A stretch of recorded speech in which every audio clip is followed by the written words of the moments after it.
본문 3절을 보면 너는 그리스도 예수님의 좋은 군사로 나와 함께 고난을 받아라. 그리스도 예수님의 좋은 군사로 했는데 이게 제목이고 이걸 좀 간단하게 그리스도의 군사, 이것이 이 시간의 제목입니다. 우리 제목이 중요해요. 항상 제목을 잘 기억해야 전체의 말씀의 핵심을 잡을 수가 있습니다. 그리스도의 군사, 좀 확대해서 설명하면 그리스도의 좋은 군사, 또 다른 표현으로 말한다고 하면 그리스도의 정병, 정예 부대, 이런 뜻입니다. 우리는 그리스도의 좋은 군사로서 이 하나님의 일을 하는 사람으로 부르심을 받았습니다. 이 바울은 지금 순교를 앞두고 디모데 후서를 통하여 사랑하는 아들 디모데에게 이 말씀을 주었습니다. 1장에서 디모데는 이 스승과 같고 아버지와 같은 이 바울로부터 이제 전에 있었던 거짓 없는 믿음을 기억하면서, 그러면서 복음과 함께 고난을 받아라, 이런 말씀을 바울이 디모데에게 주었습니다. 그러면서 바울이 지금까지 하나님의 일을 하면서 바울을 해치는 부겔로와 허모게네 같은 그런 사람도 있었지만, 그러나 오네시보로처럼 하나님의 일을 잘 도와주고 사도 바울이 로마 옥중에 있을 때에 그를 찾아보기도 하고 유쾌하게 해주기도 했던 이런 사람도 있음을 기억하면서 이 믿음의 길을 잘 걸어가도록 이 바울이 디모데에게 분부하였습니다. 여기 2장에서는 이 디모데에게 그리스도의 군사, 그리스도의 좋은 군사가 되라고 분부하고 있고, 이제 2장 그 후반부에 가서는 여기 15절에 보면 하나님께 부끄러울 것이 없는 일꾼이 되라고 또 분부하고 있습니다. 2장은 전반부에서는 그리스도의 군사가 되라, 이렇게 말을 하고 있는 것이고, 후반부에서는 하나님께 앞에 부끄러울 것이 없는 일꾼이 되라, 이렇게 분부하고 있습니다. 자, 이 사도 바울이 지금 오늘 제목처럼 그리스도의 군사가 되라고 이렇게 말하는데, 이 군인, 군사라는 말 속에는 어떤 비장함이 깃들여져 있는 표현이라고 할 수가 있습니다. 우리는 군인 그러면, 아들들이 군대 간다 그러면 가서 혹시 다치지는 않을까, 죽는 일은 없을까, 먼저 그거부터 이게 딱 떠오르지 않습니까? 이 그리스도의 군사가 되라 하는 말 속에는요, 죽음을 각오하고 하나님 믿는 일을, 이 복음 운동을 위해서 죽기를 각오하라는 이런 비장한 이 결의, 이런 것들이 이 속에 깃들여져 있는 것입니다. 디모데 후서 4장 6절을 보면, 4장 6절에 내가 벌써 부어드리는 제물로 부어지고 나의 떠날 때가 이르렀다. 자, 바울은 자기의 현재 상황을, 자기는 지금 하나님의 제단 앞에 부어드리는 제물, 이 전제라고 하는데 포도주나 술이나 이런 것들을 구약시대에 제사를 드릴 때에 제단에 뿌리는 일이 있었는데 그것을 부어드리는 제물이라고 합니다. 사도 바울은 지금 자기의 목숨, 자기의 피를 이미 하나님의 제단 앞에 뿌려져서 이제 떠날 때가 이르렀다, 이렇게 말을 하면서 자기가 선한 싸움을 잘 싸우고 달려갈 길을 마치고 이제 후로는 자기를 위하여 예비해 놓으신 의의 면류관을 바라본다, 이렇게 말하고 있습니다. 바울 자신은 지금 그리스도의 좋은 군사로서 이 신앙의 다름막질을 잘하고 이제 얼마 있으면 부어드리는 제물로 순교의 길을 걸어가면서 그 사랑하는 아들 디모데에게도 이제 그리스도의 좋은 군사가 되도록 이런 말을 하고 있는 것입니다. 바울이 이렇게 이 자기의 순교로 말미암아 그가 떠나간 후에도 디모데 역시 그리스도의 군사가 되어서 이 하나님의 복음 운동을 잘 감당하기를 바라는 이런 심정으로 이 말씀을 기록하고 있는 것입니다. 자, 이 그리스도의 군사, 이 바울과 디모데가 그리스도의 군사로 우리 앞에서 신앙의 길을 잘 가고 또 마지막에 승리한 것처럼 우리도 그리스도의 군사가 되어서 또 좋은 군사가 되어서 이제 그분들이 앞서 가신 바울이나 디모데나 또 그 이전에 여러 신앙의 선진들이 의의 면류관을 바라보고 믿음의 길을 걸어간 것처럼 우리도 우리의 달려갈 길을 다 간 다음에 하나님 앞에서 우리를 위하여 예비해 놓으신 그런 상급을 바라보고 또 우리의 남은 삶도 그리스도의 좋은 군사, 정의 부대로서 우리의 믿음의 길을 잘 걸어가야 할 것입니다. 오늘 본문 두 가지로 전하겠습니다. 첫 번째는 그리스도의 군사의 자격이고 두 번째는 그리스도의 군사의 목표입니다. 우리가 그리스도의 군사가 되려면 어떤 자격이 있어야 될 것인가? 그리고 두 번째는 그 목표는 또 무엇일까? 자, 첫 번째 대지 그리스도의 군사의 자격. 그리스도의 군사의 자격. 군인이 되려면 일정한 자격이 있어야 되죠. 사사기에 보면 그 기드온이 이제 미디안 사람들과 싸우려고 할 때에 사람들을 모집을 합니다. 그랬더니 많은 이스라엘 백성들이 이 기드온에게 나아오지만 그 많은 군사들을 다 데리고 가지는 않습니다. 제 기억으로 한 3만 명이 모인 것으로 기억되어지는데 그 가운데 두려워한 마음 있는 사람 다 돌려보냈습니다. 그리고 물을 먹을 때에 이 경계를 잘 하지 않고 물 먹는 일에만 정신 팔린 사람, 그런 사람도 돌려보냈습니다. 그리고 자격이 있는 사람만 뽑았는데 그 사람이 300명이었죠. 자, 이 그리스도의 군사는 무슨 숫자가 많다고 이기는 것이 아닙니다. 그리스도의 군사가 되기 위해서는 자격과 마음가짐과 태도가 있어야, 그래야 그리스도의 군사가 될 수가 있는 것입니다. 요즘도 군대 가려고 하면 여러 가지 조건들을 다 보지 않습니까? 그리고 또 거기에 맞는 계급들이 있고, 계급도 어느 시점 충분한 경력을 쌓았을 때 이렇게 진급이 되어지는 것입니다. 그러므로 우리는 그리스도의 군사는 군사이지만 좀 제대로 된 군사 중에서도 좋은 군사, 그리스도의 정병, 정예 부대, 이런 사람들이 되도록 해야 될 것입니다. 자, 그러면 어떻게 해야 우리가 그리스도의 좋은 군사가 될 수 있을까? 여기 세 가지 소지가 있습니다. 그리스도의 좋은 군사가 되기 위한 세 가지 자격 조건이 있는데 그 중에 첫 번째는 은혜입니다. 은혜. 본문 1절, 우리 1절 다 같이 합독하십니다. 시작. 그러므로 내 아들아, 그리스도 예수님 안에 있는 은혜로 강하여 지고. 자, 은혜가 있어야, 은혜를 받아야 우리는 강한 그리스도의 군사가 됩니다. 강하지 못한 군사, 그건 쓸모없습니다. 어떤 상황을 만났을 때에도 우물쭈물하지 말고 강하게 결단을 내리고 그리고 올바른 길로 걸어갈 수 있는 이런 그 마음의 준비가 되어져 있는 사람이라야 이 그리스도의 정예 부다가 될 수가 있는데, 그렇게 되기 위해서는 하나님께로부터 은혜를 받고 은혜 가운데서 충만한 가운데 있어야 강한 군사가 될 수가 있는 것입니다. 오늘 아침에 월드컵 했죠. 어떤 그 선수들은 공 잡으면 어떻게 할 줄을 몰라요. 앞으로 보내려니 그것도 어렵고 뒤로 또 백패스를 하려니 그것도 쉽지 않고 우물쭈물하다가 공을 빼앗기니까 역습을 당하게 되고 그래가지고 위험한 일을 만나기도 하더라고요. 이 그리스도의 군사 역시도 어떤 상황을 만났을 때에 하나님의 은혜에 강력한 이끌림을 받아가지고 나아가야 제대로 된 군사가 되는 것이지, 우물쭈물해가지고 뭘 어떻게 할지 모른다고 하면 오히려 역습을 당하게 되는 것이고, 그 우물쭈물하는 은혜 받지 못한 그런 그 허약한 병사로 인해 가지고 하나님의 복음 운동에도 손해를 받을 수가 있는 것입니다. 그러므로 우리들은 하나님의 은혜 가운데 강한 이런 정병이 되어야 할 것이고, 무엇을 어떻게 할지 몰라 가지고 당황하고 우물쭈물하는 그런 군사가 되지 않아야 될 것입니다. 자, 우리가 강하여지기 위해서는 그리스도 예수님 안에 있는 은혜가 있어야 되는 것입니다.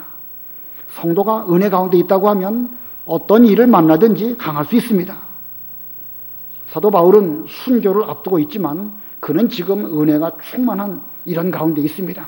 그래서 지금 주변에, 사도 바울 주변에 사람들이 다 없어요. 디도도 떠나갔고 데마도 떠나갔고 또 뭐 다 떠나가고, 지금 그 바울 곁에는 누가 홀로 바울을 지키고 있습니다. 그러나 바울이 그때 두려워했는가? 그런 두려워하지 않았습니다. 디모데후서 4장 그 17절 18절을 보면 주께서 내 곁에 서서 나를 강건하게 하셨으니, 그런 강하다고 했습니다. 은혜 안에서 강한 것입니다. 그래서 이는 나를 통해 전도의 말씀이 온전히 전파되고 모든 이방인들이 그것을 듣게 하시려는 것이다. 내가 사자의 입에서 구출되었다.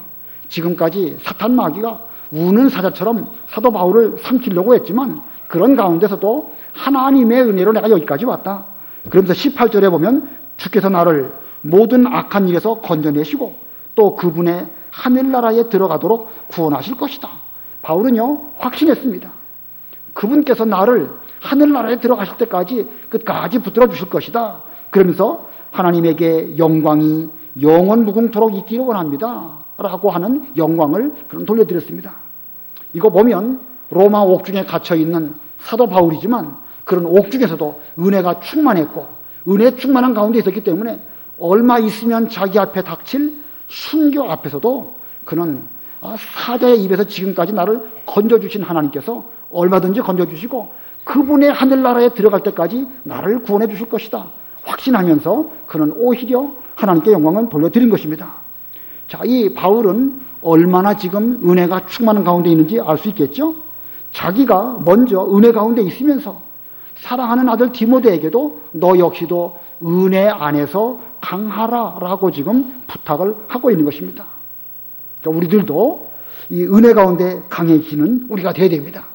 은혜라는 게 뭐지요? 하나님의 그 어떤 그 감동이죠. 성령의 감동, 말씀을 깨닫는 거. 그래서 우리 영혼에도 감동이 있어요. 이 감성적인 그런 부분이 있는데 그걸 우리는 은혜라고 하는 것입니다. 그냥 지식적으로만 성경을 아는 것이 아니고 이 하나님 말씀을 깊이 기도하고 깨달아질 때에 큰 은혜가 되고 속에서부터 그런 은혜가 있는 사람은요 어떤 어려운 일을 만나도 얼마든지 이겨나갈 수가 있는 것입니다. 강력한 자석이 그 옷빈이나 못이나 이런 것들을 잡아 당기죠. 우리 힘으로는 이 순교의 길을 걸어갈 수가 없습니다. 그러나 하나님께서 강력한 힘으로 은혜를 주셔가지고 우리를 이끄신다고 하면 우리는 순교 아니라 그 어떤 것이라도 담대하게 나아갈 수 있는 그런 힘이 하나님의 은혜로 말미암아 우리에게 임하게 되는 것입니다. 아무쪼록 우리 모두들도 그리스도의 정병의 자격으로서 첫 번째 은혜 안에서 강한 하나님의 좋은 군사의 자격을 얻으시는 여러분들 되시기 바랍니다. 그 다음에 두 번째 소지, 그리스도의 군사의 자격이 되려면 두 번째는 무엇인가? 본문에 좀 그게 애매하게 드러나 있는데 우리 2절 먼저 합독하시겠습니다. 2절 시작. 너는 많은 증인 앞에서 내게 들은 것들을 신실한 사람들에게 맡겨라. 그들이 또 다른 이들을 가르칠 수 있게 될 것이다. 자, 여기 2절 안에 이 그리스도의 정병이 되기 위한 그 자격 요건이 들어있는데 너는 많은 증인 앞에서 내게 들은 것을, 내게 들은 것들을 신실한 사람들에게 맡겨라. 여기 내게 들은 것들, 이게 뭐겠죠? 디모데가 바울에게로부터 많은 증인들 앞에서 바울에게로부터 들은 것이 있습니다. 그것을 신실한 사람들에게 또 맡겨라. 이렇게 말하고 있습니다. 그렇게 맡긴다고 하면 그 신실한 사람들은 이 바울로부터 디모데에게, 디모데가 또 신실한 사람들에게 맡긴 그것을 또 다른 이들에게 가르칠 수 있게 될 것이다 라고 말하고 있습니다. 저기 2절에서 핵심적인 게 뭘까요? 핵심적인 것, 바울이 디모데에게 들려준 것, 디모데가 또 신실한 사람들에게 가르쳐줄 것, 그 신실한 사람들은 디모데로부터 그걸 배워가지고 또 다른 사람들에게 가르쳐줄 것, 그게 뭘까요? 하나님의 말씀이겠죠, 그죠? 말씀입니다. 그래서 이 말씀을 다른 표현으로 말하면 진리라고 할 수 있겠는데 이 시간에는 진리라고 표현하겠습니다. 우리가 그리스도의 군사의 자격을 갖추려면 이 진리가 있어야 되는 것입니다. 진리를 또 다른 말로 말하면 정통신앙이라고 할 수 있겠죠. 예수님으로 말미암아 사도 바울에게 정통신앙을 배웠고 사도 바울은 그것을 디모데에게 많은 증인들 앞에서 잘 가르쳐 주었습니다. 그러면서 바울은 디모데에게도 너는 나로부터 받은 바 그 진리, 정통신앙을 또한 신실한 사람들에게 또 잘 부탁하고 맡겨라. 그리고 너의 갈 길을 다 간다고 하면 그 신실한 사람들은 또 그 이후에 또 다른 사람들에게 이 올바른 진리의 말씀, 정통신앙을 잘 가르치게 될 것이다 라고 말하고 있습니다. 그러므로 우리의 신앙의 무기, 우리의 그리스도의 군사로서의 자격의 두 번째는 이 진리라고 할 수가 있을 것입니다. 아까 그 은혜는 우리 신앙에 있어서 이 감성적인 면, 정적인 면이라고 한다면 진리는 우리 신앙의 지적인 면이라고 할 수가 있을 것입니다. 우리 사람에게는 이 지식도 있어야 되는 것이고 가슴에 뜨거운 감동도 있어야 되는 것이고 내가 뭘 해야 되겠다라고 하는 그 의지도 있어야 되는 것이죠. 이 사람의 인격이 그래서 지식과 감정과 의지, 지정의라고 말합니다. 신앙 안에도 그게 필요해요. 신앙에도 은혜도 있어야 되는 것이고 진리도 있어야 되는 것입니다. 은혜라는 것은 하나님의 말씀을 깨닫는 감동적인 그런 면이라고 한다면, 진리는 성경 말씀, 객관적인 진리, 하나님께서 성경에 기록된 이 말씀을 가리키는 것입니다. 이것은 예수님께서 바울에게 주셨고 바울이 성경으로 기록했고 지금까지 계속해서 우리에게 물려준 바된 이 정통신앙입니다. 이것은 물려주고 또 물려줘야 되는 것입니다. 그래서 이 진리의 말씀이 이 천대 만대를 내려간다 할지라도 변질되지 않도록 이 진리를 잘 전해주는 것이 이게 중요한 것입니다. 세월이 많이 흘러간 뒤에 이게 바뀐다고 하면 이거는 진리라고 할 수가 없습니다. 우리의 올바른 신앙은 예수님께서 하신 그 말씀을 2000년 지난 지금도 그대로 지키는 것, 이게 중요한 것입니다. 그렇기 때문에 사도 바울은 많은 증인들 앞에 내가 바울로 말미암아 이 정통신앙을 받았다고 하면 그것을 신실한 사람들에게, 믿을 만한 사람들에게 다 검증하고 그들에게 이 진리를 또한 잘 가르쳐서 맡겨라. 맡기라는 건 위임하라는 얘기죠. 잘 위임하면 또 그는 그 이후에 후대들에게 그 진리의 말씀을 잘 전하게 될 것이다. 이렇게 말하고 있는 것입니다. 이 맡기지 않는다고 하면, 가르치지 않는다고 하면 그건 교만한 것입니다. 어떤 귀중한 진리를 자기가 깨달았는데 깨달은 진리를 자기만 독점하고 남들에게 잘 말해주지 않는다. 그건 교만한 거예요.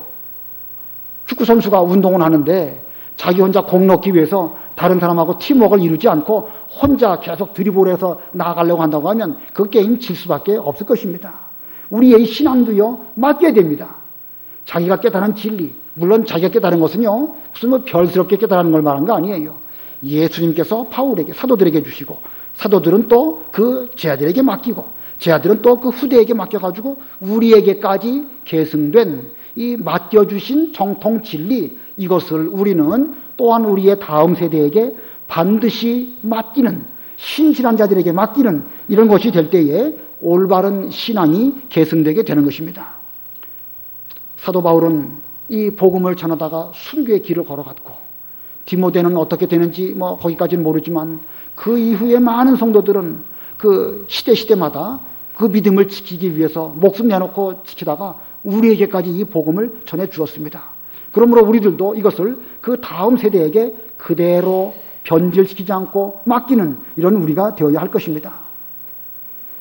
그 6.25 때 북한군이 쳐들어와 가지고 저 낙동강 전선까지 이렇게 내려왔죠. 그러다가 이제 인천 상륙 작전으로 인해 가지고 다시 북진하게 됐습니다. 그때 나온 군가가 뭐냐면 전우의 시체를 넘어 앞으로 많이 들어보셨죠? 낙동강아 흘러가라 우리는 전진한다. 제가 낙동강 근처에서 군대 생활했거든요. 그래서 그 노래를 많이 불렀습니다. 자, 우리의 이 신앙의 선진들도요, 앞서가던 사람이 신앙의 깃발을 들고 어디까지 가다가 거기서 쓰러져서 죽고, 그리고 그 신앙의 깃발을 다음 대에게, 신실한 자에게 맡겼습니다. 그 다음 대는 또 그 신앙의 이 정통신앙을 깃발을 들고 세대적으로 전진하다가 또 거기서 또 자기 사명 다 마치고 죽든지 끝을 내고 또 다른 사람에게 맡기고 그래가지고 우리에게까지 온 것입니다. 그렇다고 하면 이 시대에 우리들도 전우의 시체를 넘어가는 것처럼 그런 심정으로 우리의 선진들이 우리에게 물려주신 이 정통신앙을 가지고 우리도 죽는 그 순간까지 신앙의 깃발을 들고 앞으로 나가는 이런 군사가 되어야 그리스도의 좋은 군사가 될 수가 있는 것입니다. 우리의 이전 세대는 이 올바른 진리를 변질시키지 않고 우리에게 그대로 물려주어서 우리는 그것을 참으로 하나님의 은혜로, 정말 우리는 노력한 것이 없음에도 불구하고 이 정통 진리를 받았습니다. 그렇다고 한다면 여기에서 우리가 멈추고 신앙의 정통성이 끊어진다고 하면 물론 그렇다고 해서 하나님의 신앙 정통이 끊어지는 일은 없습니다.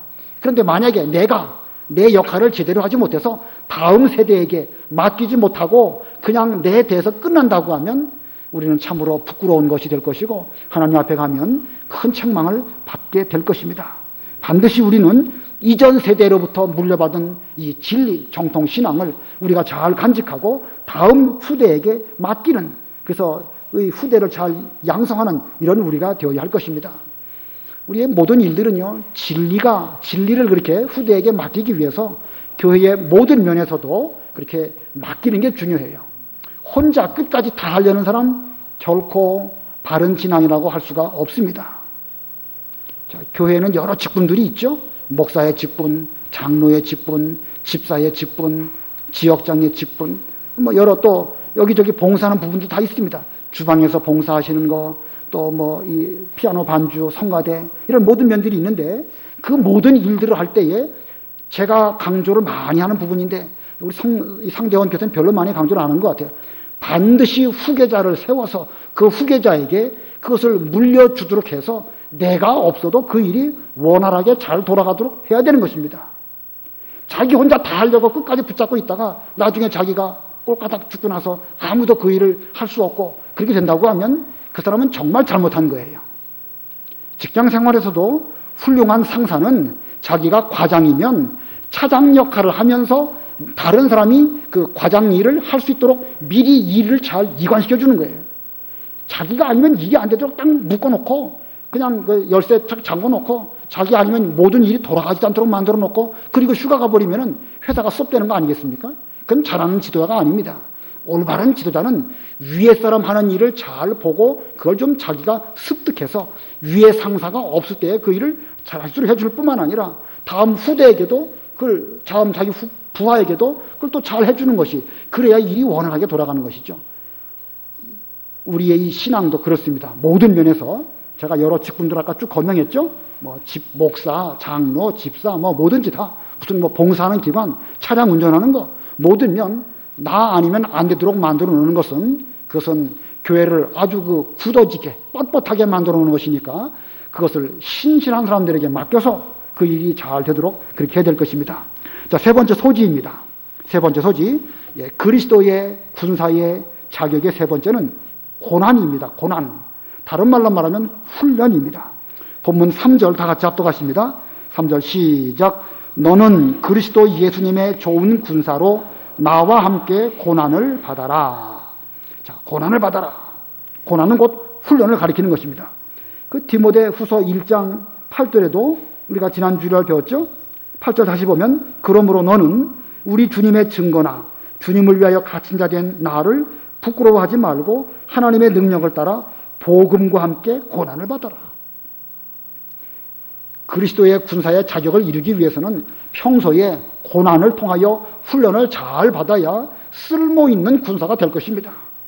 아까 은혜와 진리 양면을 말했죠. 이 감성적인 면과 또 지성적인 그 면, 신앙적으로 은혜와 진리가 있기는 있는데 이게 고난이 없어가지고 그것이 그 나의 인격, 자기의 의지적으로 나타나는 그런 면이 없다고 한다면 정작 실전에서는 쓸모없는 그런 사람이 될 수밖에 없을 것입니다. 그러므로 그렇게 실전에서 쓸모있는 그런 군사가 되기 위해서는 평소에 훈련을 많이 받아야 할 것입니다. 군대 가면 그런 말을 많이 하거든요. 훈련 때 땀 한 방울은 전쟁 때 피 한 방울이다. 평상시에 훈련을 잘 받는 사람은요, 전쟁 나가서도 얼마든지 잘할 수 있습니다. 훈련 때 어영부영한 사람 결코 실전에서 잘할 수가 없습니다. 그러므로 우리는 이제 앞으로 있을 영적인 전쟁을 앞두고 평소에 고난을 많이 받고 훈련을 많이 받는 그런 우리들이 되어야 될 것입니다. 이 바울은 지금 이 디모데의 스승으로서 혹은 훈련 교관으로서 디모데를 훈련시킬 때에 나와 함께 고난을 받아라 이렇게 말하고 있습니다. 이거 보면 사도 바울이 앞서가면서 고난을 잘 헤쳐나가면서 자기 후대인 디모데에게 또한 훈련을 잘 시켜서 앞으로 디모데가 스스로 이 일을 해나갈 때에 거침없이 일을 잘할 수 있는 이런 그리스도의 정예 부대로 지금 훈련을 시키는 것입니다. 그러니까 이 사도 바울이 앞장선 것이고 그 디모데가 뒤따라온 거 아니겠습니까? 그러면 지금 이 시대에 물론 목사가 앞장서야 되겠죠. 또 이 시대에 저와 여러분들은 동시대의 성도라고 할 수가 있는데 우리 모두가 이 시대에 신앙적으로 앞장서면서 고난 훈련을 잘 받으면서 우리의 후대들과 자녀들에게 또한 잘 가르쳐주면 우리들이 사도 바울처럼 천당간 뒤에라도 우리의 자녀들이 또한 그 고난을 이기면서 하나님의 진리운동을 잘 하여 나아갈 것입니다. 자, 이렇게 이 바울은 디모데를 훈련시키면서 훈련받는 그런 태도를 세 가지로 또 여기서 언급하고 있습니다. 세 가지 예를 들어서 4절 보겠습니다. 군에 복무하는 자는 아무도 자기 일상생활에 얽매이지 않으니 이는 군인으로 모집한 자를 기쁘게 하려는 것이다. 바울은 먼저 군인으로서 군인의 예를 들면서 생활에 얽매이지 않을 것을 말하고 있습니다. 그럼 또 두 번째로는요, 운동 경기를 또 예를 들고 있습니다. 5절 또한 운동 경기를 하는 자가 규칙대로 하지 않으면 면류관을 얻지 못한다. 자, 두 번째는요, 규칙을 지키라는 거예요. 근데 어떻게 규칙을 지키느냐? 운동 선수처럼 규칙을 지키라는 거예요. 규칙 지키지 않으면 파울 되는 것이고, 파울 되면 뭐 때로는 옐로우 카드도 있고 레드 카드도 있는 것이죠. 이 신앙에서도 반드시 규칙을 지켜야 되는 것입니다. 규칙은 곧 하나님의 말씀입니다. 그 다음에 농부처럼 수고하라고 말하고 있습니다. 6절 수고하는 농부가 먼저 소출을 받는 것이 마땅하다. 자, 여러 농부들이 많이 수고를 해도 그 중에 더 많이 수고한 사람은요, 먼저 그 농산물을 얻어가지고 좋은 가격으로 시장에다 팔고 그리고 소득을 올릴 수가 있습니다. 마찬가지로 우리는 하나님의 일을 할 때에 이제 수고하는 농부처럼 더 많이 수고하는 이런 우리가 되될 것입니다. 자, 이 바울은 이런 훈련을 말하면서 세 가지로 예를 들었습니다.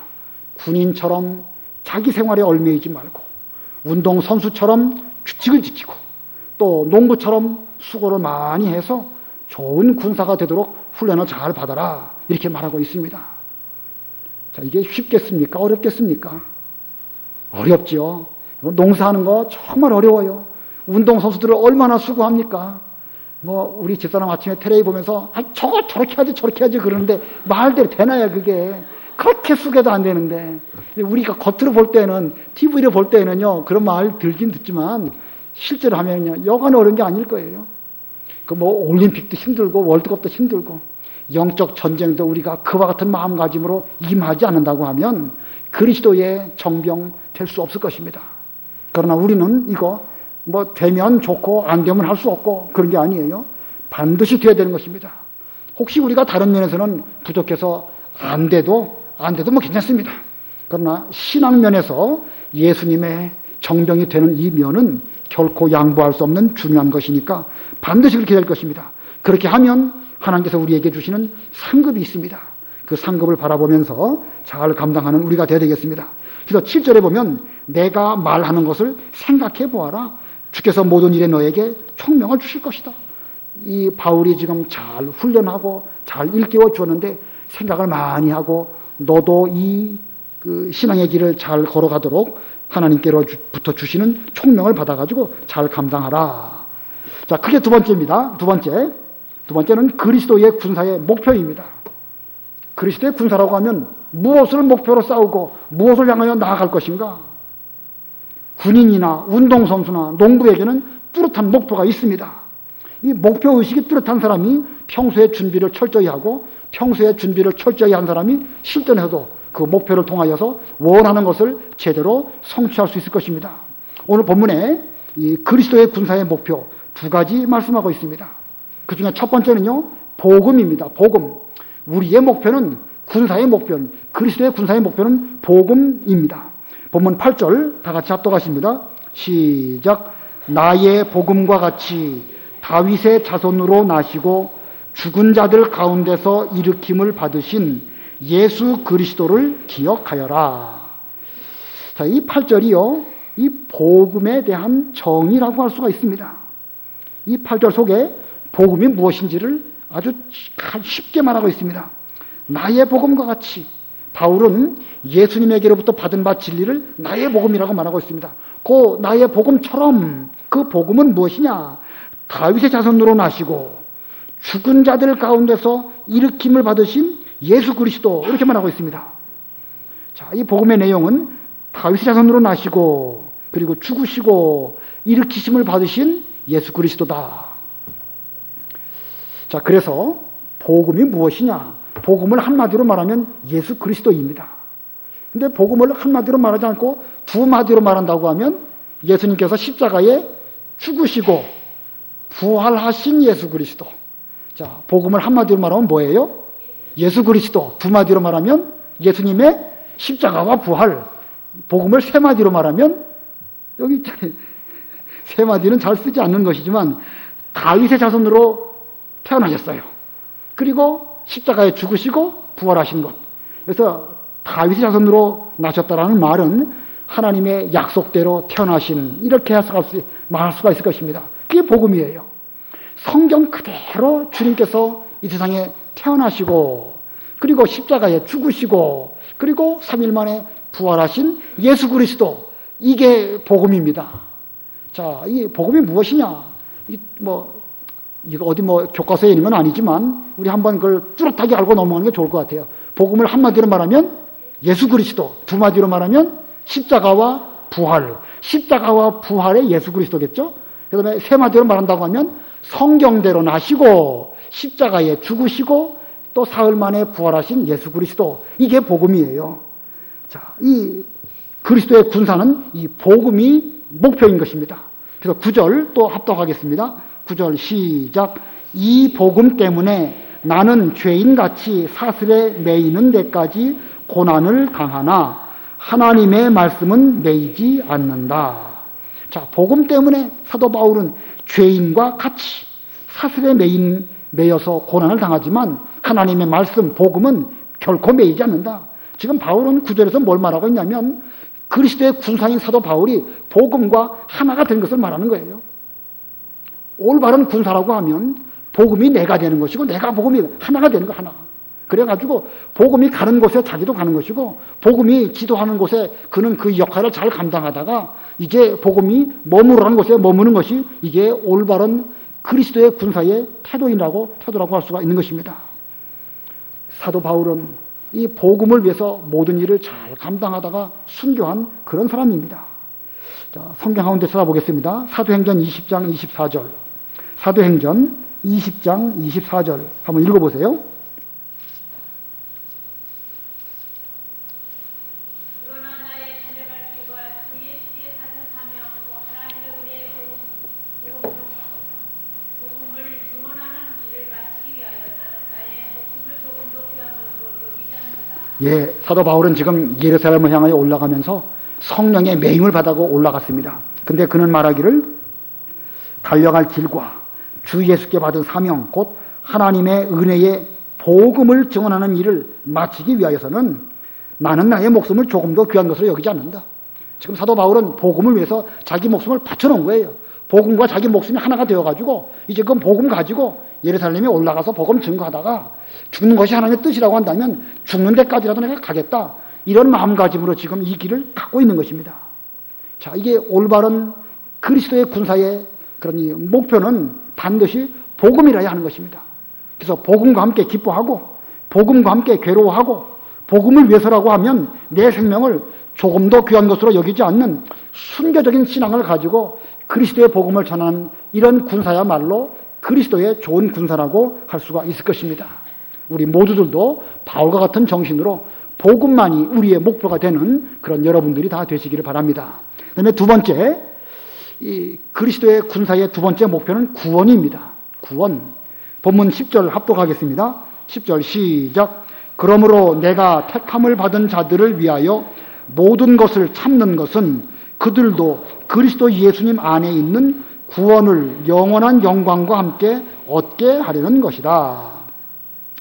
자, 택함을 받은 자들을 위하여 하나님으로 말미암아 택함 받은 그 사람들을 위해서 이제 바울은 여러 가지를 참는데 자기가 잘 참는 것은 그 택함 받은 그 사람들이 그리스도 예수님 안에 있는 구원을 얻게 하는데 그 구원을 영원한 영광과 함께 얻게 하기 위해서 지금 바울은 참고 고난으로 이 믿음의 길을 걸어간다라고 말한 것입니다. 그러므로 바울의 목표는요, 이 하나님의 택함 받은 사람들의 영혼의 구원입니다. 영혼 구원. 이 그리스도의 군사의 목표는요, 이거예요, 이거. 죽어가는 여러 그 사람들이 많이 있지만 그 가운데 택함 받은 사람들이 있거든요. 그들을 구원해내는 거. 이것이 그리스도의 군사의 목표인 것입니다. 이 바울의 목표는 뚜렷한 거예요. 복음을 가지고 그 복음을 전해가지고 죽어가는 그 영혼들 가운데 반드시 하나님의 택한 백성들이 있는데 그들을 택해서 그들을 구원해내는 거. 그래가지고 그들로 영원한 영광 가운데 들어가게 하는 거. 이것이 사도 바울의 목표요. 그리스도의 좋은 군사라고 한다면 이 목표를 위해서 우리는 신앙으로 싸우고 나아가야 하는 것입니다. 자, 우리 학생들에게 주일학교 선생님들 뭐 이렇게 가르치는 거 참 어렵습니다. 요즘 시대가 더욱더 어려워져서 뭐 주일날 오지도 않고 옛날에는 교회 가면 참 좋았어요. 제가 어렸을 때는 교회 가면요 화장실도 좋았어요. 화장실도. 근데 요즘은 이 집이 뭐 얼마나 좋은지. 제가 전에 그 작은 교회 심호할 때는 그 한 예배당 평수가 19.9평인가 그래요. 얼마나 작은지 상상이 되시죠? 19.9평이니까. 근데 그 바로 옆에 있는 아파트들은요 40평 넘는 아파트예요. 그러니 그 40평 넘는 아파트에서 19평도 안 되는 그 교회 와갖고 거기 예배 드리려고 오겠습니까? 예배당 안에 강대상 옆에 피아노 있고 피아노 옆에 싱크대 있고 거기서 설거지하고 점심 먹고 뭐 얼마나 복작복작 하는데 자기 집에 가면 얼마나 넓은데 안 와요, 안 와. 그러니 지금 시대가 그런 거거든요. 지금 뭐 얼마든지 집이 다 좋지요, 교회보다. 그러니 주일날 오려고 하지도 않고 그렇습니다. 자, 이러한 때에 이 심령들을 이 그리스도의 사람으로 잘 인도해서 그들을 구원받게 하는 일, 이거 뭐 너무너무 어렵습니다. 그러나 복음으로 구원받기 위해서, 복음으로 말미암아 저들을 구원하기 위해서 우리는 사도 바울처럼 고난을 각오하고 잘 참으면서 이 길을 잘 걸어간다고 하면 반드시 하나님께서 그 일을 이루실 것입니다. 어떻게 이루실까? 이제 마지막인데 목표를 이루는 방법. 이것은 뭐 대지나 소지가 아니고 어떻게 좀 처리하기가 어려워서 그냥 별표로 목표를 이루는 방법하고 좀 제가 정했습니다. 그러면서 11절부터 13절입니다. 제가 읽을 테니까 잘 보시고 이 11절로 13절 가운데에서 이 영혼을 구원하는 이 목표를 어떻게 이루실까? 누가 이루실까? 11절 제가 봅니다. 이 말씀은 확실하다. 우리가 주님과 함께 죽었으면 또한 그분과 함께 살 것이고 우리가 참고 견디면 또한 함께 다스릴 것이며 우리가 주님을 부인하면 그분도 우리를 부인하실 것이다. 우리는 신실하지 못하더라도 그분은 언제나 신실하시니 그분은 자신을 부인하실 수 없기 때문이다. 자, 여기 11절로 13절의 말씀이 이 그리스도의 군사가 복음을 통하여 영혼을 구원하는 이 일을 할 때에 어떻게 이루는가라는 것을 말씀하고 있습니다. 어떻게 이루는가? 한마디로 말하면 그리스도께서 이루시는 것입니다. 그리스도께서. 우리는 군사로 예수님의 명령대로 순종하면 되는 거예요. 그러면 이 모든 일을 이루시는 분은 누구예요? 예수님이 이루시는 것입니다. 우리 인간은요 신실하지 못합니다. 믿을 게 못 됩니다. 사도 바울도 신실하지 못해요. 신실하지 못한다는 말이 사도 바울이 뭐 거짓말한다는 사람이라 그런 뜻이 아니고 사도 바울도 우리와 똑같은 육체를 갖고 있는 사람이기 때문에 그는 이 땅에 있는 동안에 생명이 있는 동안에는 열심을 다하여 일을 했지만 그러나 그는 역시 인간이기 때문에 죽으면 그걸로 끝입니다. 더 이상 사도 바울이 구원해 주는 게 아닙니다. 디모데가 열심히 복음을 전했지만 디모데가 또 어떻게 할 수 있는 것도 아닙니다. 저나 여러분이나 참 오래 믿었고 나름대로 수고했지만 우리가 뭐 어떻게 할 수가 있나요? 똑같지요. 그러나 우리를 붙잡고 사용하시는 우리 대장 그분께서는 예수님이신데 그분이 이 모든 일을 이루신다는 것입니다. 그래서 11절로 13절을 다시 보면 이 말씀은 확실하다. 우리가 주님과 함께 죽었으면 또한 그분과 함께 살 것이다. 그분이 다 하는 거예요. 죽은 자도 살리는 거예요. 복음을 위해서 죽으면 반드시 살리실 것입니다. 12절에 우리가 참고 견디면 또한 함께 다스릴 것이며 우리가 주님과 더불어 잘 참고 견디면 마지막 날에 주님께서 세상 나라를 다 다스리실 터인데 그때에 우리도 함께 다스릴 것이다. 만약에 우리가 주님을 부인한다고 하면 주님도 그때 가갖고 우리를 모른다고 부인하실 것이다. 13절 우리는 신실하지 못하더라도 그분은 언제나 신실하시니 그분은 자신을 부인하실 수 없기 때문이다. 인간은 다 부족하고 하다가 넘어질 수밖에 없지만 이 모든 일들을 이루시는 분은 신실하시고 미쁘신 그리스도 예수님이신데 그 예수님으로 말미암아 이 구원 운동이 이루어질 것이다 라고 말씀하고 있습니다. 그러므로 우리의 신앙운동 복음을 통하여 영혼 구원하는 이 일은 예수님으로 말미암아 이루어지는 것입니다. 다만 우리들은 그 예수님에게 순종하고 또 그 명령대로 이제 잘 나아갈 것은 나아가고 머물라고 하면 머물고 이렇게 하면 우리 주님께서 이 모든 일들을 이루실 것입니다. 아무쪼록 우리 모두는 그리스도의 군사로서 맡기신 그 소임을 잘 감당하는 그런 우리가 되어야 되겠습니다. 우리가 이 사명을 잘 감당하려면 자격을 이루어야 되겠는데 아까 자격 조건 3가지 말했죠? 제일 먼저 뭐라고 그랬죠? 은혜가 있어야 되는 것이고 두 번째는요? 진리, 은혜와 진리, 그 다음에 고난 훈련이라고 그랬죠. 이 본문을 잘 유념해서 읽으면 제가 뭘 강조하는지를 알 수 있을 것입니다. 우리에게는 이 감성적인 면으로 은혜가 필요하고, 지성적인 면으로 진리의 말씀을 똑바로 하는 게 필요하고, 그것을 끝까지 이루기 위한 의지적인 면으로 고난 가운데 훈련을 잘 받는 그 고난의 과정이 필요한 것입니다. 이러다가 이제 우리가 그리스도의 군사가 되었다고 하면 목표를 가지고 나아가야 되는데, 우리의 목표는 복음을 통하여 영혼을 구원하는 것입니다. 복음을 통하여 구원하는 것이 우리의 목표인데, 그러나 우리 힘으로는 그 목표를 이룰 수가 없습니다. 예수님의 능력으로 말미암아 이것이 이루어질 것이니까, 이 일을 위하여 수고하면 우리는 주님과 함께 다스리고 주님과 함께 영광과 상급에 들어가게 될 것입니다. 아무쪼록 여러분들도 이제 주님과 함께 이 모든 일들을 잘 감당하시는 그리스도의 좋은 군사 다 되시기를 바랍니다. 기도하겠습니다.